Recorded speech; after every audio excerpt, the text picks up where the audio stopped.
इस वीडियो के बाद तुम अपने कॉलेज के 2 साल बचा सकते हो, क्योंकि इतना ज्यादा दिमाग खराब होता है क्वांटम मैकेनिक्स पढ़ने के बाद। और स्पेशली जब teachers randomly linear algebra start कर देते हैं, मैथमेटिक्स स्टार्ट कर देते हैं क्वांटम मैकेनिक्स की। मुझे जानना था यार कैसे सोचा होगा ये जो स्टार्टिंग के लोग थे 1925 में जो बैठे थे एक साथ, मैक्स बोर्न, हाइजनबर्ग, जॉर्डन, इन्होंने कैसे सोचा होगा कि कैसे फॉर्मुलेट करें क्वांटम मैकेनिक्स को।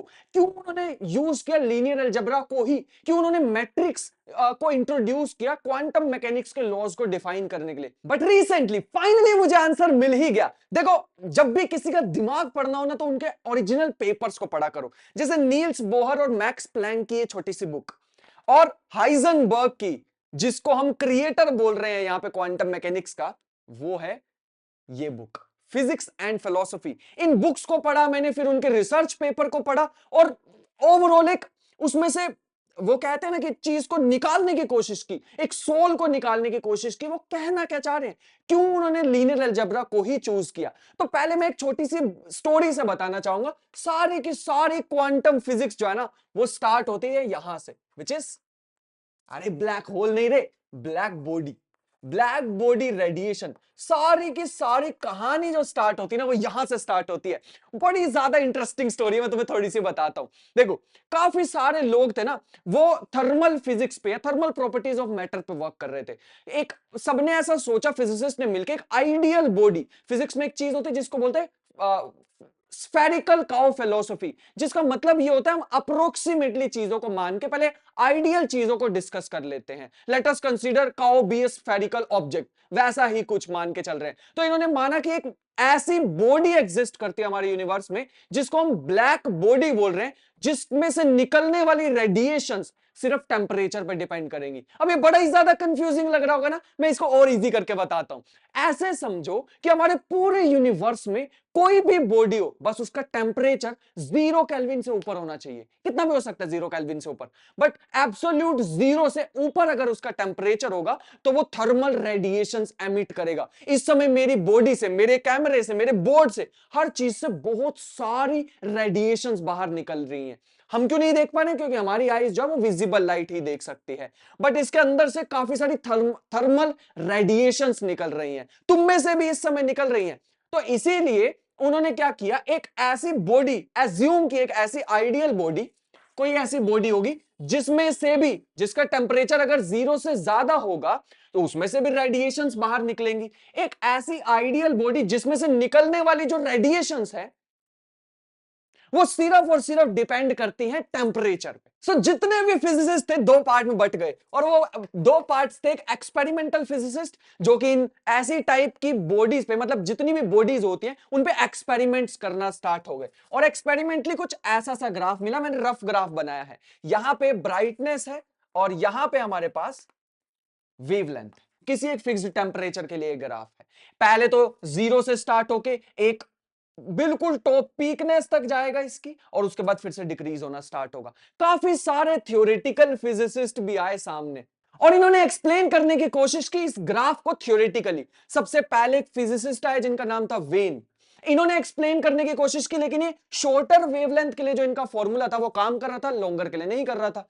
फिर एक फिजिसिस्ट आए जिनका नाम था रेले, वो आए, उन्होंने इसको एक्सप्लेन करने की कोशिश की। वो लार्जर वेवलेंथ के लिए वर्क कर रहा था, शॉर्टर के लिए नहीं वर्क कर रहा था। और भाई साहब, मजेदार बात तो ये है, जो ये रेले थे ना, इन्होंने जो फॉर्मूला दिया वो ऐसे प्रिडिक्ट कर रहा था फॉर्मूला, जब शॉर्टर वेवलेंथ होंगी, at shorter wavelengths infinite of radiations will be emitted, और इसे बोलते हैं अल्ट्रा वायलेट कैटास्ट्रोफी। मतलब कहने का है, यहां पे इनका फॉर्मूला एकदम बर्स्ट कर जाता था। थोड़ा सा करेक्ट करने की कोशिश की एक और फिजिसिस्ट ने, जीन्स ने, बट फिर से कुल मिला के एक फेलियर ही था इनका फॉर्मूला, एग्जैक्टली फिट नहीं कर पा रहा था इस ग्राफ को। और फिर एंट्री होती है भाई साहब, उसका नाम था मैक्स प्लैंक। इस मैक्स प्लैंक भाई ने, ये जिसकी मैंने यहां पर बुक भी, ये बुक दिखा रखी, ये रे मैक्स प्लैंक। ये जो भाई थे ना, इन्होंने आके थोड़ी सी गुत्थी सॉल्व करने की कोशिश की। अब आती है कहानी में बहुत ज्यादा बड़ा ट्विस्ट। एक्चुअल में जो भी ब्लैक बॉडी होगी, हम यहां पे बात कर रहे हैं प्योर ब्लैक बॉडी की, एक आइडियल ब्लैक बॉडी की, याद रखना। जिसमें से निकलने वाली रेडिएशंस जो है वो ना तो कलर पर डिपेंड करती है, ना तो उसकी रिफ्लेक्टिविटी प्रॉपर्टी पे, कुछ नहीं, सिर्फ टेम्परेचर पर। Pure black body. तो हम प्योर ब्लैक बॉडी की बात करें, ठीक है। इन्होंने कहा कि जो अगर कभी भी टेम्परेचर 0 केल्विन से ऊपर होगा, उसका मतलब क्या है?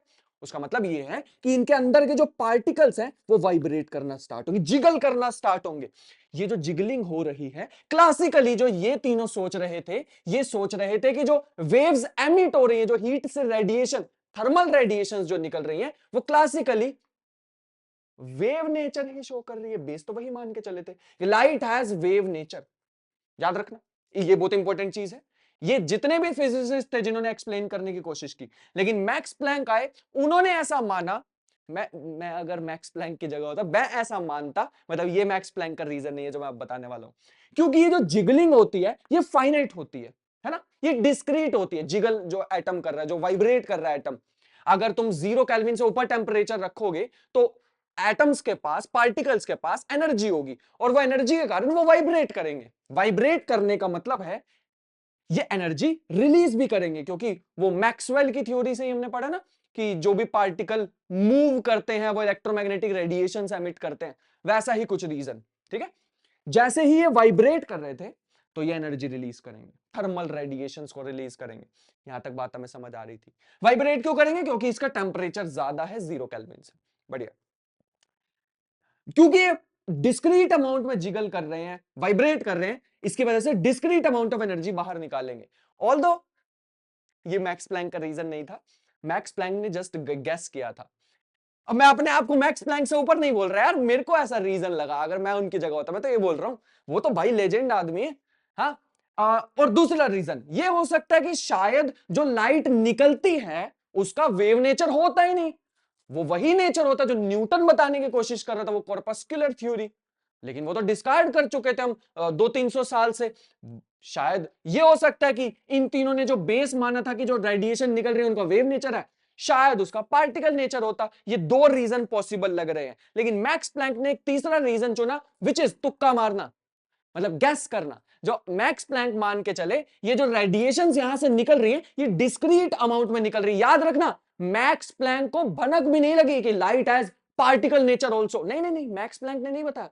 मैक्स प्लैंक ने जस्ट इतना बताया, जो यहां से रेडिएशन निकल रही हैं वो कुछ डिस्क्रीट अमाउंट में निकल रही हैं, कुछ भी रैंडम वैल्यू नहीं आ रही जैसे क्लासिकल मैकेनिक्स में होती थी, कुछ तो स्पेसिफिक वैल्यू बाहर निकल रही है। तो इन्होंने माना कि ये जो ब्लैक बॉडी है इसका अगर टेम्परेचर 0 केल्विन से ऊपर होगा तो इसमें से निकलने वाली जो रेडिएशंस होंगी वो डिस्क्रीट अमाउंट में होंगी। वो नहीं बताना चाह रहे कि पार्टिकल नेचर होता है लाइट का, नहीं नहीं नहीं, उन्होंने जस्ट बोला डिस्क्रीट अमाउंट में बाहर निकल रही है। एंट्री होती है, यहां तक सॉल्व हो गया। प्लैंक ने एक लॉ दिया, Planck's black body radiation law, ऐसा कुछ लो दिया उन्होंने, और सारी चीजें सॉल्व हो गई, एकदम फिट हो गया डेटा। प्लैंक को खुद पे ही कॉन्फिडेंस नहीं था कि ये चीज ट्रू भी हो सकती है या नहीं। बट यहीं पे एंट्री होती है 1905 में। बिलीव मी, इस स्टोरी के बाद बहुत सारी चीजें तुम सीख जाओगे, बिलीव मी। 1905 में आए आइंस्टाइन, जिन्होंने इसी क्वांटम ऑफ एनर्जी का यूज करके एक्सप्लेन किया फोटो इलेक्ट्रिक इफेक्ट, जो भी एक गुत्थी बना हुआ था। इनको इसी के लिए नोबेल प्राइज भी मिला, फोटो इलेक्ट्रिक इफेक्ट के लिए। ये जो क्वांटा ऑफ एनर्जी थी, इन्होंने इस क्वांटा ऑफ एनर्जी को बोला कि ये डिस्क्रीट पैकेट्स होते हैं लाइट में, मतलब light has particle nature also. और ये जो फोटोन नाम है ये कुछ समय बाद पड़ा, ठीक है। ये क्वांटा ऑफ एनर्जी इन्होंने बताया था कि light has chunks of energy. I hope कि मैं अंग्रेजी में सही बोल रहा हूं, but this is the reason. हाँ, और अब कहानी स्टार्ट होती है स्ट्रक्चर ऑफ एटम की।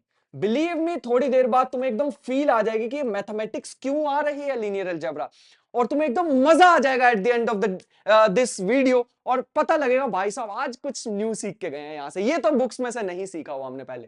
तो स्ट्रक्चर ऑफ एटम की बात करते हैं, मैं ज्यादा डीप नहीं घुसूंगा, प्लम पुडिंग मॉडल ये वो। रदरफोर्ड, गीगर, मार्स्टन, तीन लोगों ने मिलकर एक अल्फा रे एक्सपेरिमेंट किया।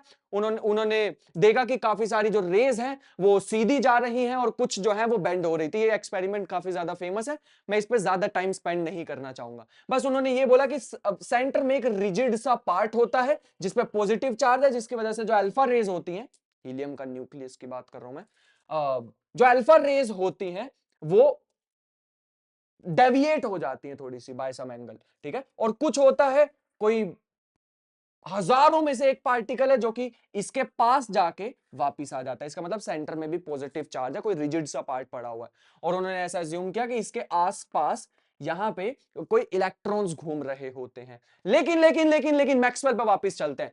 मैक्सवेल ने बताया था कि जब भी कोई चार्ज पार्टिकल मूव कर रहा होगा, चार्ज पार्टिकल इन मोशन, अगर मान लो ये हमारे पास इलेक्ट्रोमैग्नेटिक फील्ड है पूरे के पूरे स्पेस में, अगर यहां पे एक चार्ज पार्टिकल पड़ा नेगेटिव, तो जितनी भी इलेक्ट्रिक फील्ड है, हमने पढ़ा हुआ ना वो छोटी क्लासेस में, अपनी 11वीं 12वीं कक्षा में पढ़ा होगा ना, सारे के सारे एरोज इसकी साइड होते हैं। अगर ये पार्टिकल चलना भी स्टार्ट हो गया, अगर ये मूव भी करना स्टार्ट हो गया, तो इसके पास इलेक्ट्रिक फील्ड भी होगी, मैग्नेटिक फील्ड भी होगी, और ये आसपास के अपनी फील्ड में चेंज लेके आएगा जैसे ये चलना स्टार्ट करेगा। उस चेंज की वजह से यहां पर रिपल्स क्रिएट होंगे या फिर वाइब्रेशंस प्रोड्यूस होंगी। उसी वाइब्रेशन को हमने अभी अभी थोड़ी देर पहले नाम दिया था फोटोन। आज तक मान के चलते थे कि जो वाइब्रेशंस वो होती हैं वो कॉन्टिन्यूअस होती हैं, उसमें कोई भी ब्रेक नहीं आता, जो अभी हम मान के चलते थे वेव नेचर। बट हम अभी अभी हमने देखा कि कुछ एक्सपेरिमेंट्स ये कहना चाह रहे हैं कि लाइट का ये जो वाइब्रेशंस प्रोड्यूस हो रही हैं, इसका पार्टिकल नेचर भी होता है। बट जो भी नेचर है, फिलहाल के लिए वो मैटर नहीं करेगा इस एक्सपेरिमेंट के लिए। रदरफोर्ड ने कहा कि सेंटर में न्यूक्लियस है और उसके अराउंड जो भी इलेक्ट्रॉन घूम रहा है, क्योंकि वो मोशन में है, पार्टिकल मोशन में होने का मतलब है वो इलेक्ट्रोमैग्नेटिक रेडिएशंस फेंकता रहेगा बाहर, वो इलेक्ट्रोमैग्नेटिक रेडिएशंस फेंकता रहेगा जैसे जैसे चलता रहेगा।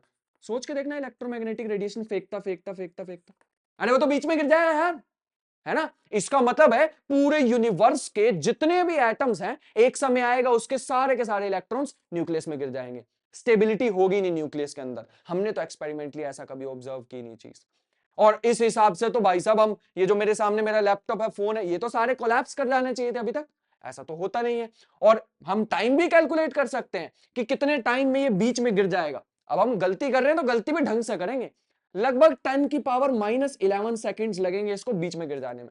इतने टाइम में मेरा ये जो जितना भी मेरे आसपास चीजें पड़ी हुई, इवन मेरा बोर्ड, ये मेरा चौक, ये सारे कोलैप्स कर जाने चाहिए थे, बट ऐसा होता नहीं है। इसका मतलब इस मॉडल में कुछ दिक्कत थी। एंट्री होती है बोहर की, और ये भाई साहब समझ लो ये क्रिएटर है, ये क्रिएटर है क्वांटम थ्योरी के। वैसे सबको ही क्रिएटर बोल देते हैं ना, मैक्स प्लैंक को भी बोल देते हैं, हाइजनबर्ग ने मेन क्वांटम मैकेनिक्स स्टार्ट किया था उसको भी फादर बोल देते हैं। मतलब समझ रहे हो, काफी सारे लोगों का कंट्रीब्यूशन था इसमें। बोहर ने बोला, जैसे 1901 में मैक्स प्लैंक ने माना था कि लाइट जो है वो डिस्क्रीट अमाउंट में होती है, जिसको हम आइंस्टाइन ने बताया कि वो क्वांटा ऑफ एनर्जी, और कुछ समय बाद उसको फोटोन बोले जाने लगा।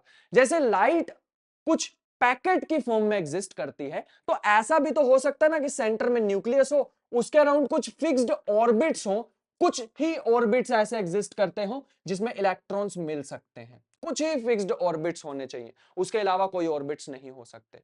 जैसे ही एटम को अगर कंप्लीटली स्टेबल रखना है, तो जितने भी पार्टिकल, जैसे फॉर एग्जांपल अगर हम किसी एक पार्टिकल की बात करें, हाइड्रोजन एटम की बात करते हैं, तो अगर हाइड्रोजन एटम का जो इलेक्ट्रॉन है, अगर वो उसकी ग्राउंड स्टेट में पड़ा हुआ है, तो वो स्टेबल होगा। और जो बोहर का एटॉमिक मॉडल था, वो वर्क भी सिर्फ इसी के लिए ही करता था, हाइड्रोजन के लिए। सो अकॉर्डिंग टू बोहर, ये जो पाथ होते हैं ये भी डिस्क्रीट ही होने चाहिए। जैसे मैक्स प्लैंक ने बताया था और आइंस्टाइन ने बताया था कि डिस्क्रीट अमाउंट में एनर्जी एग्जिस्ट करती है, वैसे ये भी करने चाहिए।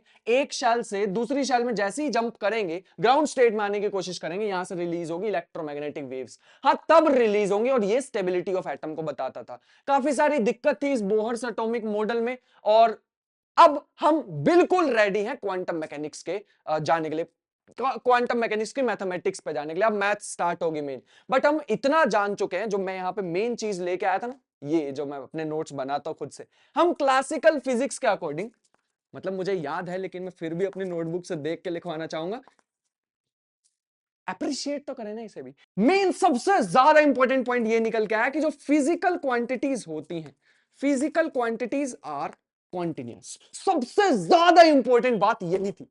जैसे फॉर एग्जांपल मैंने एनर्जी का टाइम के साथ ग्राफ बनाया, कुछ भी रैंडम ग्राफ आ गया, मान लो ये वाला, यहां पे हमारे पास टाइम है, ये एनर्जी है, ऐसे रैंडम बता रहा हूं, ठीक है। क्लासिकल मैकेनिक्स के अकॉर्डिंग ऐसा कुछ ग्राफ बनता है, जो एटम्स होते होंगे उसके में से जो एनर्जी निकलती है उसका कुछ ऐसा ग्राफ बनता होगा, कॉन्टिन्यूअस ग्राफ होना चाहिए, बस ये याद रखेंगे। दूसरी चीज जो हम यहां पे इंपॉर्टेंट है कि सिंगल वैल्यूड फंक्शन होते हैं। सिंगल वैल्यूड फंक्शन का मतलब है एक के लिए एक ही चीज पॉसिबल, एक यहां के लिए एक ही चीज पॉसिबल, कोई सुपर पोजीशन जैसा नहीं होता, एक पार्टिकल कई सारी पोजीशंस में हो सकता है at the very same time. ये बातें क्लासिकली पसंद नहीं है इनको, जो क्लासिकल लोग थे, मतलब क्लासिकल लोग कहते, जो क्लासिकल थिंकिंग थी, उनको ये बातें पसंद नहीं थी। तो दो चीजें हमें यहां पे पता लग रही हैं और इसी से ही हमें मैथमेटिक्स बिल्ड करनी है। कुछ तो ऐसे फंक्शंस होते हैं, फंक्शन ऑफ टाइम, जो कि कॉन्टिन्यूअस होंगे, और दूसरी चीज हमें पता लग रही है सिंगल वैल्यूड होंगे, एक पॉइंट के लिए एक ही वैल्यू मिलेगी, कोई सुपर पोजिशन जैसी चीजें नहीं होंगी। समझ पा रहे? बढ़िया। लेकिन लीनियर अलजेब्रा कहां है? अरे आ रहा है, नेक्स्ट देखो। अब हमें एक चीज पता है, जब हमने एक्सपेरिमेंट्स करके देखे, जैसे फॉर एग्जांपल यहां पे कोई एटम है, कोई भी क्वांटम सिस्टम है, कोई भी एक सिस्टम है, हमने यहां पे लगाया एक डिटेक्टर। एक मिनट, वीडियो में दिख रहा है? हाँ, हमने यहां पे एक डिटेक्टर लगाया। हमने जैसे ही डिटेक्टर लगाया, हमें पता लगा यहां से जो एनर्जी निकल रही है, उस हमने ऐसा सेंसिटिव सा डिटेक्टर लगा रखा है, जैसे ही यहां से एनर्जी निकलेगी, इतनी ज्यादा खूबसूरत चीज देखो, जैसे यहां से एनर्जी निकल रही थी, वो डिस्क्रीट अमाउंट में हमारे पास पहुंच रही थी, चंक्स ऑफ एनर्जी पहुंच रही थी, क्वांटम ऑफ एनर्जी इस डिटेक्टर में डिटेक्ट हो रही थी। अनलाइक ये जो हमारे पास ग्राफ्स हैं, ये तो बताना चाह रहे हैं ना, कॉन्टिन्यूसली निकलती रहेगी एनर्जी, निकलती रहेगी, वो जो मैक्सवेल की थ्योरी बताना चाह रही थी, जिससे ये रदरफोर्ड ने अपना एटॉमिक मॉडल बनाने की कोशिश की थी। बट हमने जो डिटेक्ट किया, वो कुछ स्पेसिफिक अमाउंट ऑफ एनर्जी निकल रही थी। अब ये कहानी वैसे ही हमें प्रतीत होती दिख रही है जैसे बोहर बताना चाह रहे थे, एक ऑर्बिट से दूसरे ऑर्बिट पे जंप करोगे तो एनर्जी निकलेगी। इसका मतलब हमें कुछ स्पेसिफिक एनर्जी निकलती दिख रही थी। मैं कुछ भी रैंडम वैल्यूज लिख रहा हूं, बस वो डिस्क्रीट होंगे, कभी 13.3, कभी 10.1, कभी 9.6, कभी कुछ ऐसे ऐसे डिस्क्रीट वैल्यूज निकल रही थी। पहली ऑब्जर्वेशन तो हमें यह देखने को मिली, और यही थी सबसे ज्यादा पावरफुल ऑब्जर्वेशन। याद रखना, अभी हम कोई ड्यूअल नेचर, कोई सुपर पोजिशन, ऐसी कुछ भी बात नहीं कर रहे। अभी तो हमें बस इतना पता लगा कि डिस्क्रीट अमाउंट में होती है। पहली चीज तो यह पता लगी कि चीजें होती है डिस्क्रीट, अनलाइक जैसा हमने क्लासिकली पढ़ा था कॉन्टिन्यूअस, कॉन्टिन्यूअस नहीं होती है यहां पे चीजें, एक्सपेरिमेंटली हमें पता लगा। दूसरी चीज हमें यहां से यह पता लगी है, and which is much more interesting, discrete, और दूसरा हमें पता लगा कि रैंडम होता है ये सारा कुछ। हम एग्जैक्टली नहीं बता सकते कि अब 13.3 आएगी एनर्जी, अब 10.1 आएगी, अब 9.1 आएगी, अब ये आएगी, अब ये आएगी, एग्जैक्ट बताना इट इज नॉट पॉसिबल। अब तुम सोचोगे शायद हमारे एक्सपेरिमेंट्स में दिक्कत है, हमारे एक्सपेरिमेंटल सेटअप में कोई दिक्कत नहीं थी, ये बिल्कुल रैंडम हो रहा है काम। But sum was sum has more, यार एक तो अंग्रेजी का सेंटेंस बना लो, एक मिनट रुको, random but sum was more frequent, more frequent. इसका मतलब है, यहां से हम ये बात समझ पा रहे हैं, कहना मैं ये चाह रहा हूं, रैंडमली तो निकल रही थी एनर्जीज, लेकिन कुछ एनर्जीज ज्यादा निकल रही थी एज कंपेयर टू दूसरी, जैसे हम एक्सपेरिमेंट्स कर रहे थे।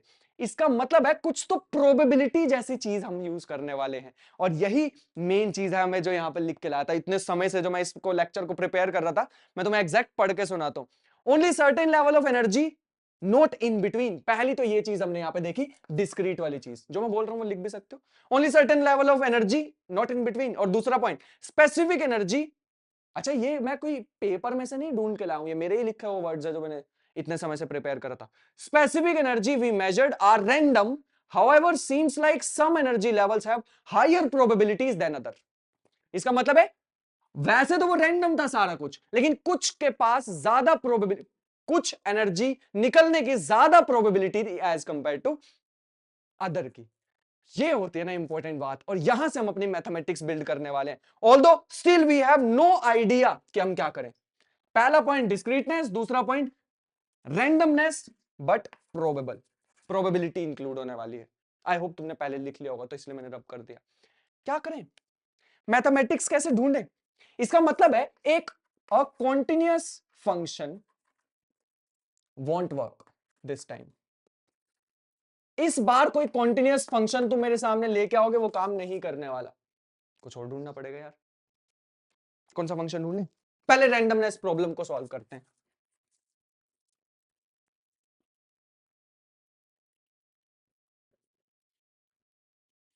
पहले ये रैंडमनेस प्रॉब्लम को सॉल्व करते हैं। कुछ तो फंक्शन हमें ढूंढना होगा, याद रखना। कोई एक सिस्टम है ए, उसकी एनर्जी है ई ए, और वो डिस्क्रीट अमाउंट में है, याद रखना। उस प्रॉब्लम को बाद में देखते हैं, पहले कुछ तो एक फंक्शन ढूंढना होगा। अब वो फंक्शन, लेट अस से कोई स्पेशल फंक्शन हमें ही बनाना होगा, कोई इन्वेंट करना होगा एक फंक्शन, या फिर वो एक एलिमेंट हो सकता है रिंग का, एलिमेंट ऑफ रिंग। हाँ, बस सिंगल लोगो वही रिंग के बारे में सोचोगे जो महबूबा के पहनानी है ना, वो नहीं है ये। इसके बारे में भी मैंने बताया था जब मैंने मैथमेटिक्स ऑफ क्वांटम कंप्यूटिंग पढ़ाई थी ना, उसमें इसके बारे में बताया था। बट डोंट वरी, आने वाले लेक्चर्स में इसके बारे में और सिखाऊंगा। अभी के लिए याद रख लो साधारण भाषा में, हम बात कर रहे हैं मैट्रिक्स की।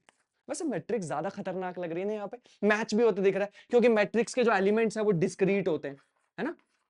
डिस्क्रीट एलिमेंट, कुछ भी रैंडम वैल्यू नहीं होती है इसमें, यही वही वैल्यूज होंगी जो यहाँ पे हमें दिखाई दे रही है। मैट्रिक्स थोड़ा सा फिट होता दिख रहा है। बट अभी के लिए मान लो कोई भी एक फंक्शन हमें इन्वेंट करना पड़ेगा, या फिर वो एलिमेंट हो सकता है रिंग का। इस वर्ड को इग्नोर कर दो अगर नहीं समझ आ रहा, बस ये समझ लो मैट्रिसेस की बात हो रही है। या फिर हमें कोई मैनीफोल्ड जैसी चीज लेके आनी होगी। वी हैव नो आइडिया ये मैनीफोल्ड क्या होता है, जस्ट बता रहा हूं ऐसी स्टाइल मारने के लिए कि ऐसी भी कोई मैथमेटिकल टूल शायद हमें इन्वेंट करना पड़ जाए मैनीफोल्ड जैसा। वी हैव नो आइडिया अभी के लिए तो, ठीक है। यहां तक हम पहुंच गए, बढ़िया। अभी नो आइडिया अभी, ठीक है, बढ़िया। दूसरी चीज, हमें जो एनर्जी मिल रही थी, पॉसिबल एनर्जी, तो ये हमारे पास एटम है, लेट अस से उस पॉसिबल एनर्जीज कौन सी हैं, एम ए, या फिर सॉरी ई ए, ई बी, ई सी, ऐसी पॉसिबल कुछ एनर्जीज अप टू सोन ऐसे चलती जा रही है। मान लेते हैं इनको हम कंबाइन कर रहे हैं यूजिंग सम ऑपरेशंस। हमें नहीं पता भाई वो ऑपरेशन क्या है, यूजिंग सम ऑपरेशन कोई तो होगा। ई ए, कुछ अभी के लिए डॉट लगा देते हैं, ई बी डॉट, ई सी, मुझे नहीं पता ये डॉट की जगह मुझे क्या लगाना है, I have no idea at the moment. But एक मिनट, ये रैंडम भी तो थी, और साथ में साथ के साथ कुछ एनर्जीज की ज्यादा प्रोबेबिलिटी थी रिलीज होने की एज कंपेयर टू अदर। इसका मतलब है मुझे इसके साथ कुछ और भी लगाना होगा, कुछ प्रोबेबिलिटी अटैच करनी होगी, या फिर इसके साथ वेट अटैच करना होगा। प्रोबेबिलिटी वर्ड सही है ना अभी के लिए, बीच में अभी वही डॉट चल रहा, ऑपरेशन के बारे में नहीं पता। Alpha B E B, alpha C E C, up to son. Operation और मिल जाता तो काम हो जाता है। भाई साहब एक बार सोच के देखो, जब मैंने तुम्हें पढ़ाया था लीनियर अलजेब्रा, उसमें भी तो कुछ ऐसा ही था। अगर मैं इसके बीच में सिंपली ऐसे लिख दूं एक प्लस, प्लस का मतलब है यहां पे मैं लीनियर कॉम्बिनेशन की बात करूं, दिस इज लीनियर कॉम्बिनेशन। याद रखना इसका मतलब ये नहीं मैं सारी एनर्जीज ऐड कर रहा हूं, बल्कि इसका मतलब ये है या तो ये पॉसिबल हो सकती है टर्म, या ये हो सकती है, ये हो सकती है। याद है ना ऐसा कुछ लिखवाया था मैंने तुम्हें, अल्फा 0 प्लस बीटा 1, ऐसी ऐसी चीजें लिखवाई थी। इसका मतलब है ये, अगर मैं इसको लीनियर अलजेब्रा की तरह, या मैं लीनियर अलजेब्रा के लीनियर कॉम्बिनेशन की तरह लिख दूं, तो हमारा काम हो जाएगा। लीनियर कॉम्बिनेशन में भी ऐसा ही था, यहां पे कुछ कांस्टेंट होता था या कुछ कोफिशिएंट, यहां पे मेन चीज। इसका मतलब है ये जो लीनियर कॉम्बिनेशन के टर्म्स में अगर मैं इसको लिख दूं, तो ये बिल्कुल हमारे लिए सही मैच कर जाएगी चीज, बिल्कुल सही। इनमें से एक पॉसिबल वैल्यू होगी हमारे पास, जिसके लिए वो वेव फंक्शन, जो हमने सुना हो ना वो चीजें, वेव फंक्शन कोलैप्स करेगा तो सारी सुपरपोजिशन में से हट के एक ही चीज में आके गिर जाएगा, वो सारी चीजें यहां वैलिड हो जाएंगी, है ना। इनमें से इस, ये मान लो वैल्यू ज्यादा है एज कंपेयर टू ये दोनों वैल्यू, मान लेते 3 ही अगर पॉसिबल वैल्यूज है इसमें, तो हमने कर तो दी सारी प्रॉब्लम सॉल्व जो हमारी रैंडमनेस और प्रोबेबिलिटी की थी, है ना। इनमें से एक वैल्यू पॉसिबल है, ठीक है, और इसके होने की प्रोबेबिलिटी ज्यादा है, वो भी हमने मिक्स कर दी। इसका मतलब है कितनी नेचुरली चीज इसमें लीनियर अलजेब्रा घुसी है, कितनी नेचुरली इसमें एंटर करी है, कि हमें जरूरत ही लीनियर अलजेब्रा की पड़ रही है। समझ पा रहे हो ना। तो ये हमारे पास इसलिए यहां पे एंटर किया। यहां तक बात सही थी हमारी, बढ़िया, बहुत अच्छे। इसको हम लीनियर कॉम्बिनेशन भी बोलते हैं बाय द वे। लेकिन डिस्क्रीट वाला काम कैसे सॉल्व करें, डिस्क्रीटनेस वाला कैसे सॉल्व करें, कैसे सॉल्व करें। अभी तो बताया था मैट्रिसेस, मैट्रिसेस ये काम कर देंगे। तो इसका मतलब है हम मैट्रिसेस को काम में ले सकते हैं। कोई ऐसा क्लासिकल फंक्शन तो हमारे पास वर्क नहीं करेगा, इस बार ये फंक्शन वर्क करेगा। ऐसा सा कुछ फंक्शन रैंडम लिख रहा हूं मैं इसमें एलिमेंट, ठीक है, ये चीज वर्क करेगी हमारे पास। अभी अभी मैंने तुम्हें बताया था फिजिकल क्वांटिटीज जो होती है क्लासिकल फिजिक्स में हमने फिजिकल क्वांटिटीज जो है वो कुछ कॉन्टिन्यूअस फंक्शन से रिप्रेजेंट की थी। यहां पे हमारे पास, अब मैं फाइनल चीज यहां पे लिखना चाहूँ, ये हमने गेस किया, याद रखना, इससे वर्क कर जाएगा हमारा काम, क्योंकि इसके एलिमेंट्स भी डिस्क्रीट होते हैं। और कितना नेचुरली भाई साहब एंटर की है लीनियर अलजेब्रा, अब तुम खुद सोच सकते हो। और मैं इसको और ज्यादा डेप्थ में पढ़ाऊंगा। मैंने सोचा था इस वीडियो में थोड़ी मैथमेटिक्स रखूंगा, नेक्स्ट में मैं और ज्यादा मैथमेटिकली इसमें घुसूंगा। अभी मैं जस्ट दिखा दूं कि क्यों आया लीनियर अलजेब्रा। जिसने मेरी वो सीरीज देखी होगी ना यार, 10 वीडियोस में जो हमने मेहनत करी है, उसके बाद ये और ज्यादा मजा आ रहा होगा तुम लोगों को। और जिसने नहीं देखी है, वैसे ही लीनियर अलजेब्रा पढ़ रखा होगा, उसको भी समझ आ गया होगा। तो डिस्क्रीटनेस वाली प्रॉब्लम भी हमने सॉल्व कर दी। इसका मतलब है, अपने ही फाइनल वर्ड्स में मैं बताना चाहूंगा, विच इज की, लिखें कहां पे, यहां लिखते हैं, विच इज पार्टिकल्स जो होते हैं, हम याद रखना जो क्वांटम थ्योरी की बेसिस है वो सुपरपोजिशन है। एक पार्टिकल कई सारी स्टेट्स में रह सकता है जब तक हम उसको मेजर न कर लें। ये कैसे पता लगी हमें चीज? ये तो बोहर तक तो नहीं आई थी। इसका मतलब है बोहर के बाद एक इंसान आया था 1924 में, जिसका नाम था डी ब्रोगली। इस पे लास्ट में रिमार्क्स लिखने से पहले इस इंसान को जरूर डिस्कस करना चाहूंगा। Lambda equal to h by p, इसका मतलब है वेवलेंथ और मोमेंटम, ये तो वेव की प्रॉपर्टी है, पार्टिकल की प्रॉपर्टी है, दोनों को मिक्स कर रहे हैं। इसका मतलब ये इंसान ने बताया था ड्यूअल नेचर ऑफ मैटर। काफी सारे एक्सपेरिमेंट्स थे जो इनके इस फॉर्मूला के जो रिजल्ट थे उसे मैच कर रहे थे। एक्सपेरिमेंटली बहुत सही हो रहा था ये छोटा सा फॉर्मूला। इनकी पीएचडी की थीसिस, इतना छोटा सा formula. Dual nature of matter बताना चाह रहे थे कि जैसे लाइट के दो नेचर होते हैं। हमने आज तक देखा कि लाइट जो वो वेव की तरह बिहेव करती है, अब तुम सडनली कह रहे हो वो पार्टिकल की तरह बिहेव करती है। तो same goes for electrons also. Bohr के मॉडल में जो दिक्कत आ रही थी, शायद वो दिक्कत सॉल्व हो जाए कि जो इलेक्ट्रॉन है वो पार्टिकल की तरह भी बिहेव कर सकता है, वो वेव की तरह भी बिहेव कर सकता है। और इन्होंने जो मेन चीज बताई कि जो बोहर ने अपने ऑर्बिट बताए थे, ये सेंटर में न्यूक्लियस है, इसके अराउंड ऑर्बिट है, इस ऑर्बिट में integral multiple of wavelength fit होनी चाहिए इस इलेक्ट्रॉन की। ये चीज ध्यान रखना। इसका मतलब है जो इलेक्ट्रॉन के साथ एक वेव एसोसिएटेड होगी। अब यहां पे हम प्रोबेबिलिटी वेव की बात कर रहे हैं। मैं इसमें ज्यादा डेप्थ में नेक्स्ट वीडियो में जब मैं पूरी रिगरस मैथमेटिक्स बताऊंगा ना तब। बट अभी के लिए ऐसे समझ लो, एक इलेक्ट्रॉन एक पार्टिकल है, sometimes it behaves like a wave, जो इसके साथ वेव एसोसिएटेड है। वो अगर ये ऑर्बिट पॉसिबल है, जैसे बोहर ने बताया था न्यूक्लियस के बाद एक ऑर्बिट होगा, ग्राउंड स्टेट बोल रहे हैं, तो इसमें एग्जैक्टली फिट आएगी इलेक्ट्रॉन की wave, integral multiple of wave of electron, wave associated with electron. ऐसी चीज इन्होंने बताई। और इसी के बाद 1924 के बाद 1925 में जो तीन साइंटिस्ट फिजिसिस्ट का मैंने नाम बताया, हाइजेनबर्ग, जॉर्डन और मैक्स बोर्न, इन तीनों ने मिलकर, वैसे मेन आइडिया था जब एक हेल्गोलैंड जगह है, आई होप मैं इसके स्पेलिंग सही लिख रहा हूं, हेल्गोलैंड एक जगह है, वहां पे उसके एक आइलैंड पे थे हाइजेनबर्ग। वहां पे उन्होंने ये आइडिया को सोचा कि वो अपना अनसर्टेनिटी प्रिंसिपल, मैंने बताया ना वो स्टोरी इसमें लिखी हुई है, ये बुक है, इसमें स्टोरी पूरी लिखी हुई है कि उन्होंने वहां पे आइडिया सोचा कि मैट्रिक्स का हम यूज कर सकते हैं, जैसा मैंने आइडिया बताया ना लगभग वैसा ही। फिर उसको लेके गए मैक्स बोर्न के पास, जो इनके सीनियर थे हाइजेनबर्ग के।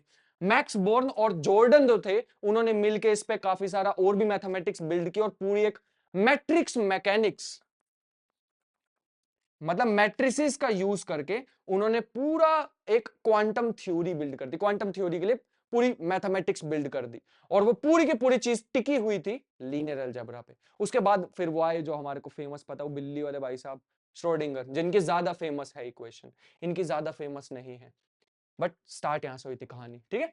और पार्टिकल को हम कैसे रिप्रेजेंट करने वाले हैं, अब यहां से समझना, हर एक पार्टिकल के साथ एक वेव एसोसिएटेड है। कब वेव नेचर होगा, कब पार्टिकल नेचर होगा, यही तो दुविधा है ना यार, यही तो सबसे बड़ी दुविधा है। जब तक हम एक्सपेरिमेंट को कर नहीं लेंगे, कोई फिक्स्ड वैल्यू होती ही नहीं इलेक्ट्रॉन की। अब जो मैं बोलने वाला हूं ना, एकदम दिमाग घूम जाएगा तुम्हारा सुन के। ये जितनी भी मैथमेटिक्स अभी मैंने बताई है ना, सारी की सारी भाई साहब धरी की धरी रह जाएगी जो मैं आप बताने वाला हूं। सबसे बड़ी कंफ्यूजन 1925 में स्टार्टिंग हुई थी, अब 2025 आने वाला है भाई साहब, अभी तक कंफ्यूज है लोग इसमें। जब तक हम इलेक्ट्रॉन को मेजर ना कर लें, वो एग्जिस्ट ही नहीं करता। तुम्हें सुन के एक फिक्शन सा लग रहा होगा, लेकिन जब तक हम एनर्जी ऑफ इलेक्ट्रॉन को मेजर ना कर लें, तो वो एनर्जी एग्जिस्ट ही नहीं करती है। वो तो हमारी मेजरमेंट है जो कि मजबूर कर देती है एक प्रॉपर्टी होने पे वो इलेक्ट्रॉन की। जब तक हम उसे मेजर नहीं करेंगे वो एक वेव की तरह, जैसे ही मेजर कर लिया वो पार्टिकल है। जैसे हमने डबल स्लिट एक्सपेरिमेंट में भी देखा हुआ है, अगर मैं यहां से लाइट को भेज रहा हूं तो लाइट अपना वेव नेचर शो करेगी, या मैं यहां से इलेक्ट्रॉन को फॉर एग्जांपल भेज रहा हूं तो इलेक्ट्रॉन अपना वेव नेचर शो करेंगे और यहां पे इंटरफेरेंस पैटर्न बना देंगे। लेकिन जैसे मैंने यहां पे डिटेक्टर लगा दिया, ये भाई साहब पहले क्या हो रहा था, जब डिटेक्टर नहीं लगाया था तो एक इलेक्ट्रॉन यहां से जा रहा था, समहाउ वो दोनों स्लिट में से जा रहा था at the very same time, मतलब जो इसके साथ वेव एसोसिएटेड है वो वेव दोनों स्लिट्स में से पास कर रही थी, और खुद के साथ ही इंटरफेरेंस करने के बाद, खुद की ही वेव्स मिलने के बाद ये इंटरफेरेंस पैटर्न यहां बना रहा था। लेकिन जैसे ही मैंने यहां डिटेक्टर लगा दिया, समहाउ इसे पता लग गया, जैसे भाई साहब कॉन्शियस हो, हमें डराने की कोशिश कर रहा हो, इसको पता लग गया कि यहां डिटेक्टर है, फिर ये दोनों स्लिट में से नहीं गया at the very same time, मतलब जो इसकी प्रोबेबिलिटी वेव थी, अब वेव की तरह बिहेव ही नहीं कर रहा, ये एक ही स्लिट में से गया एक समय पे, और कोई इंटरफेरेंस पैटर्न नहीं दिखा। कुछ यहां पे हमें दिखाई दिया इलेक्ट्रॉन की जनसंख्या, और कुछ यहां पे दिखाई दी, कोई इंटरफेरेंस पैटर्न नहीं बना। अब तुम डिटेक्टर को यहां से हटा के चाहे यहां भी लगा दो, तब भी इंटरफेरेंस पैटर्न नहीं दिखेगा हमें। क्यों? यहां से अगर हमने डिटेक्टर यहां रख दिया, अब थोड़ी इलेक्ट्रॉन को पता है कि स्लिट के पीछे पड़ा है डिटेक्टर, पता नहीं है क्यों वियर्डनेस है इतनी ज्यादा कि यहां पे भी अगर तुम डिटेक्टर को रखोगे, इलेक्ट्रॉन समहाउ यहां से दोनों स्लिट में से जा रहा है at the very same time, लेकिन आपस में इंटरफेरेंस नहीं करेगा, फिर भी ये पार्टिकल नेचर ही शो करेगा, क्योंकि इसको जैसे पता लग गया हो कि सामने डिटेक्टर पड़ा हुआ है, और पिछले वाले इलेक्ट्रॉन्स को भी बता दिया इसने, सामने डिटेक्टर पड़ा, पार्टिकल पार्टिकल नेचर रखना अपना। मतलब अभी तो जस्ट मैं ऐसे ही क्या कहते हैं उसको सिंप्लीफाई भाषा में बोल रहा हूँ, नेक्स्ट में मैं मैथमेटिकली बताऊंगा कि यहाँ पे दिक्कत क्या हो रही है, बट कितना ज्यादा वियर्ड है, तुम सोच पा रहे हो? इसका मतलब है इलेक्ट्रॉन्स जो है वो कई सारी स्टेट्स में एग्जिस्ट कर सकता है, दो पोजीशंस पे भी हो सकता है at the very same time. इसका मतलब मेरे को बड़ी केयरफुली लिखनी होगी जो मैं बात लिखने वाला हूं, कि जो पार्टिकल होते हैं वो लीनियर कॉम्बिनेशन ऑफ वेक्टर्स होते हैं in some vector space, in some vector space, linear combination of vectors. अच्छा, ये वो वाले वेक्टर नहीं है जो अपनी 11वीं 12वीं में पढ़े थे, ये न्यू तरह के जनरलाइज्ड वेक्टर्स हैं in some vector space, vector sector पता नहीं क्यों लिख दिया, वेक्टर स्पेस, ठीक है। और जो फिजिकल क्वांटिटीज है, एनर्जी, मोमेंटम, एंगुलर मोमेंटम, ये सारी चीजें फिजिकल क्वांटिटीज जो है वो लीनियर ऑपरेटर से रिप्रेजेंट की जाएंगी इन सम वेक्टर स्पेस। अब इसका मतलब मैं तुम्हें और डिटेल में बताऊंगा नेक्स्ट वीडियो में, अभी के लिए तो जस्ट इतना ही बताना चाहता था कि जो लीनियर अलजेब्रा होता है वो नेचुरली बाहर निकलता है, हमें जरूरत पड़ रही थी यार इस चीज की। एक पार्टिकल कई सारी स्टेट्स में हो सकता है, इनफाइनाइट स्टेट्स में हो सकता है, कैसे रिप्रेजेंट करें? लीनियर अलजेब्रा की हेल्प से, क्योंकि लीनियर अलजेब्रा में मैंने जब तुम्हें पहले पढ़ाया था तो उसमें एक चीज बताई थी, Hilbert space, infinite dimensional space. अच्छा, ये इनफाइनाइट डायमेंशन है जो कुछ साइंस कम्युनिकेटर्स होते हैं ऐसे रैंडमली बोल देते हैं कि infinite dimension, string theory explain कर रही है 10-12 डायमेंशन, 25 डायमेंशन, अरे वो चीज नहीं यार, ये एब्स्ट्रैक्ट डायमेंशन है इनका, ये वाले डायमेंशन से कुछ खास लेना देना नहीं है, ये न्यू तरह की चीज है। ऑल्दो मैंने पूरी एक इस पे सीरीज बनाई थी, बट नेक्स्ट वीडियो में तुम्हें जरूरत नहीं पड़ेगी वो पूरी की पूरी सीरीज देखने की, मैं बिल्कुल बेसिक से ही एक्सप्लेन करने वाला हूं। अभी मैं इस वीडियो में ये दिखाना चाहता था क्यों आ रहा है लीनियर अलजेब्रा, नेचुरली आ रहा है भाई, हम तो इनवाइट भी नहीं कर रहे थे, बिल्कुल मेरे जैसा है, मेरे दोस्त नहीं भी इनवाइट करेंगे मैं ऐसे ही चला जाऊंगा, वैसा ही है। लीनियर अलजेब्रा को खास किसी ने इनवाइट किया नहीं था, खुद ही आ गया, कोई बात नहीं, आ गया तो बढ़िया ही है ना। तो इस पे हम नेक्स्ट वीडियो में डिस्कस करने वाले हैं और बहुत ज्यादा मजा आएगा इस पे। बाकी मिलते हैं नेक्स्ट वीडियो में, तब तक के लिए अपने ख्याल रखो और बहुत सारी मेहनत करते रहो, क्वांटम फिजिक्स सीखते रहो, मिलते हैं नेक्स्ट वीडियो में, तब तक के लिए बाय बाय।